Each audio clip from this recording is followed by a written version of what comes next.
మా వీడియో నచ్చిందా? వెంటనే లైక్ అండ్ కామెంట్ చేయండి. ఇంకా మా Andhra Vilas movie news channel కు సబ్స్క్రైబ్ చేసి నూతన వీడియోల కోసం బెల్ ఐకాన్ ను క్లిక్ చేయండి.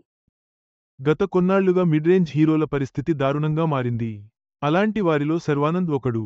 ఒకప్పుడు హిట్స్ అందుకున్న తర్వాత వరుస ఫ్లాప్లతో కెరీర్లో వెనకబడ్డాడు. గత మూడేళ్లలో కేవలం ఒకే సినిమా చేసి ప్రేక్షకులను నిరాశపరిచాడు. మరి శర్వానంద్ కెరీర్ ఎలా ఉంది? కొత్త చిత్రాల సంగతేంటి? ఒకప్పుడు అంటే ఎలాంటి కమర్షియల్ సినిమాలు తీసినా సరే ఎలాగోలా హీరోల బండి నడిచేది. కానీ గత కొన్నాళ్లలో పరిస్థితులు పూర్తిగా మారిపోయాయి.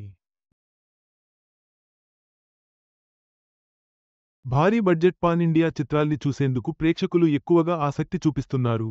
దీంతో మిడ్ రేంజ్ హీరోల పరిస్థితి దారుణంగా తయారైంది. దానికి తోడు పలువురు హీరోల మూవీస్ కూడా పెద్దగా వర్కౌట్ కావట్లేదు. అలాంటి వాళ్లలో శర్వానంద్ ఒకడు.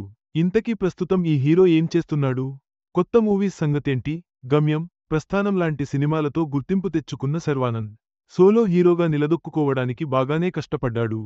కానీ అదృష్టం త్వరగా కలిసి రాలేదు. మంచి నటుడే అని ప్రూవ్ చేసుకున్నప్పటికీ 2014లో రన్ రాజా రన్ హిట్ కొట్టి ట్రాక్లోకి వచ్చాడు.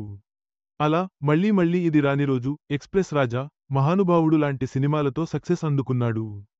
కానీ తర్వాత చేసిన రణరంగం, జాను, శ్రీకారం, మహాసముద్రం ఇలా ఒకదాన్ని మించి మరొకటి ఫ్లాప్ అయ్యాయి. చివరగా 2022లో ఒకే ఒక జీవితం చిత్రంతో పర్వాలేదనిపించుకున్నాడు. యంగ్ హీరోలు అంటే ఎలా ఉండాలి?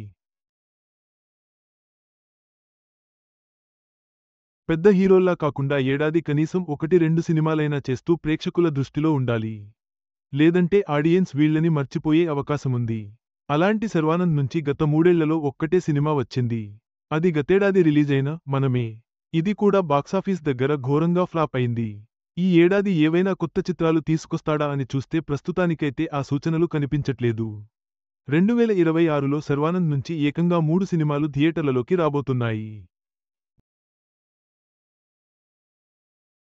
వాటిలో నారీ నారీ నడుమ మురారి చిత్రం సంక్రాంతిని టార్గెట్ చేశారు.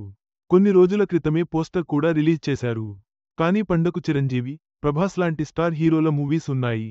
మరి వాళ్లతో పోటీపడి శర్వా బరిలోకి దిగుతాడా అనేది చూడాలి. మరోవైపు బైకర్ అనే స్పోర్ట్స్ డ్రామా మూవీ, భోగి అనే యాక్షన్ మూవీ కూడా ఈ హీరో చేస్తున్నాడు. వీటితో హిట్ కొట్టి కంబ్యాక్ అయితే సరేసరి. లేదంటే మాత్రం ప్రస్తుత జనరేషన్లో వెనకబడిపోయే ప్రమాదముంది. మరి 2026 అయినా శర్వాకు కలిసొస్తుందేమో చూడాలి. శర్వానంద్ 2026లో 3 చిత్రాలతో కంబ్యాక్ అవ్వాలని చూస్తున్నాడు. స్టార్ హీరోలతో పోటీ, వరుస ఫ్లాప్లు సవాళ్లుగా నిలుస్తున్నాయి. ఈ చిత్రాలతో తిరిగి ట్రాక్లోకి వస్తాడో లేదో చూడాలి. భవిష్యత్తు శర్వానంద్కి అనుకూలిస్తుందో లేదో కాలమే చెబుతుంది. ఈ వీడియో